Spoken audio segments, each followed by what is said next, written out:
Halo. Halo.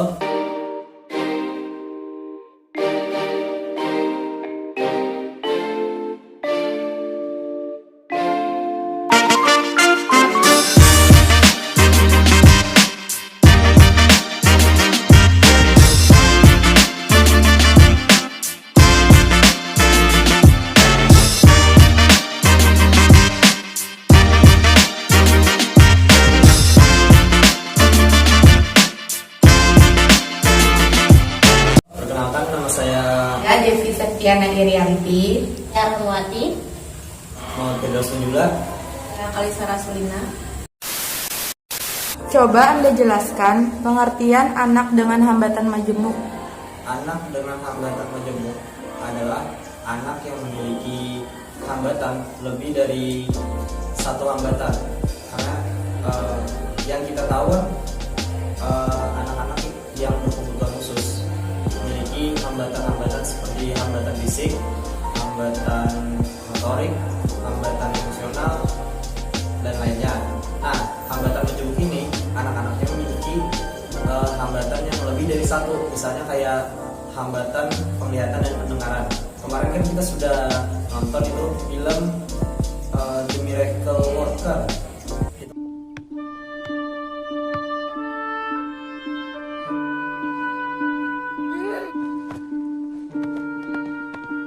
Jadi dua hambatan. Nah, menurut para ahli, kalau nggak salah menurut dari Greg sama Granger, ya itu. Nah, anak yang memiliki hambatan majemuk adalah anak yang memiliki kelainan secara fisik atau mental atau gabungan dari itu. Oke, tadi kan udah dijelasin pengertian. Nah, penyebab dari hambatan majemuk itu apa? Baik, penyebab anak dengan hambatan majemuk terbagi menjadi 3.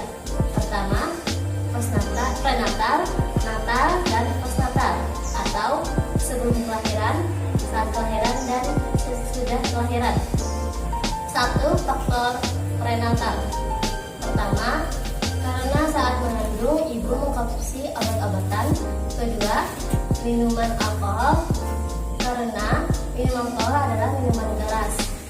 Dan terakhir, penyakit kronis, misalkan saat mengandung ibu mengalami darah tinggi. Kedua, natal atau saat kelahiran. Saat kelahiran, ibu mengalami kelahiran prematur, kekurangan oksigen. Ketiga, saat proses kelahiran menghabiskan waktu yang lama. Dan terakhir, menggunakan pembantu alat saat melahirkan. Ketiga, postnatal atau setelah kelahiran. Faktor postnatal ini saat kelahiran mengalami kecelakaan, keracunan, dan mengalami penyakit kronis saat anak tumbuh. Dan terakhir, karena nutrisi yang buruk. Oke, tadi kan sudah dijelaskan dari pengertian, terus penyebab. Nah, sekarang dampaknya lagi. Dampak hambatan majemuk. Menurut Juwang Sunanto, ada 3 hambatan. Yang pertama, dampak terhadap komunikasi. Komunikasi merupakan salah satu masalah mendasar dan sekaligus kebutuhan mutlak anak dengan hambatan majemuk. Karena tanpa komunikasi, anak dapat terisolasi dari lingkungannya. Komunikasi pada dasarnya adalah pertukaran pesan antara 2 orang atau lebih. Komunikasi juga sebagai pemindahan pemikiran, ide, informasi, dan pesan seseorang kepada orang lainnya. Komunikasi yang baik harus bersifat 2 arah. Ada yang menyampaikan serta mengungkapkan pemikirannya, yang disebut dengan ekspresif, dan ada yang disampaikan atau yang disebut dengan reseptif. Yang kedua, dampak terhadap pengembangan konsep. Pengembangan konsep merupakan petualangan bersama, di mana Anda dan anak dengan hambatan majemuk dapat saling mempelajari dan menjelajahi dunia bersama-sama. Anak dengan hambatan majemuk dapat menunjukkan pada Anda konsep baru dan cara baru untuk mengenal dunia. Anda dapat membantunya mengerti bahwa dia dapat menjadi anggota dalam dunia sosial yang menyenangkan.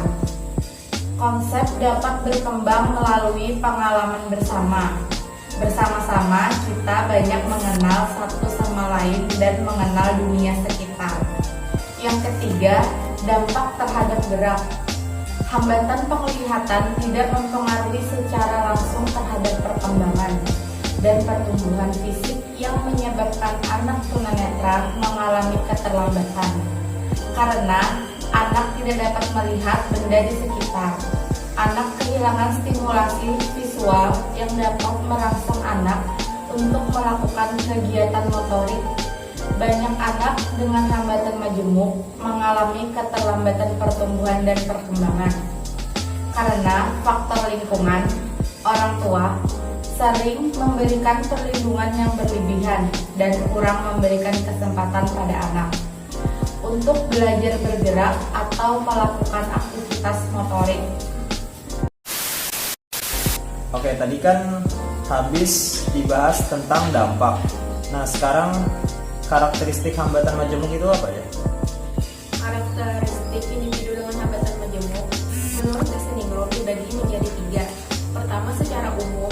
Yang kedua, secara mental, intelektual, dan rohani. Yang ketiga, secara sosial. Pertama, secara umum. Anak memiliki hambatan lebih dari 2.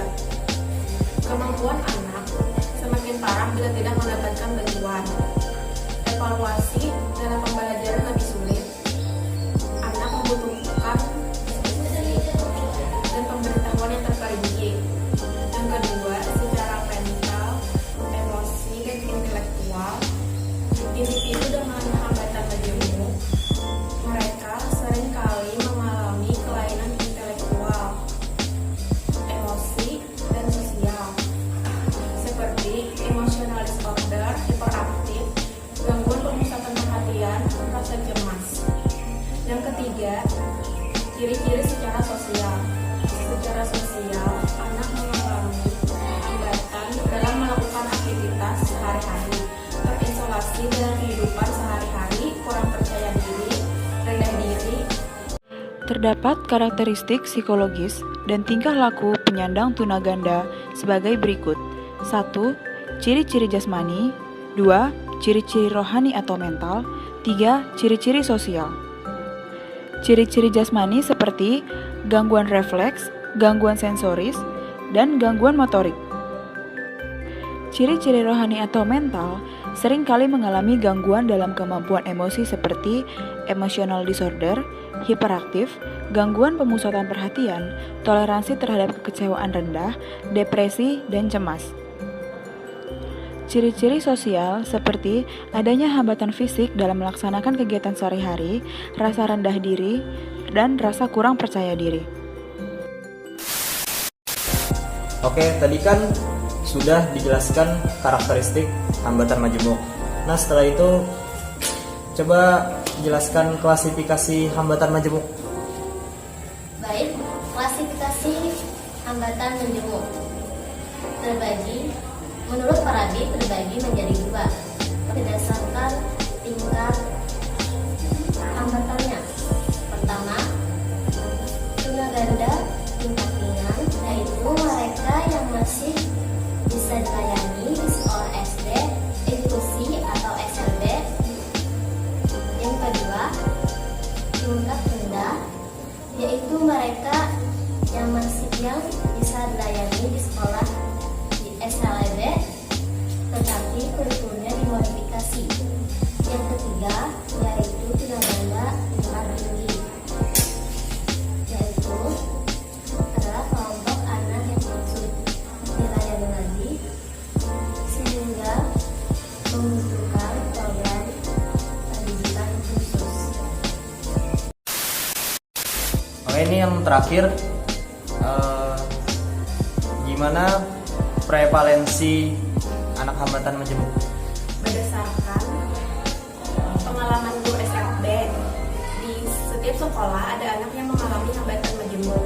Di Amerika saja, sejak pertengahan tahun 1980-an, jumlah anak dengan hambatan majemuk itu 50 sampai dengan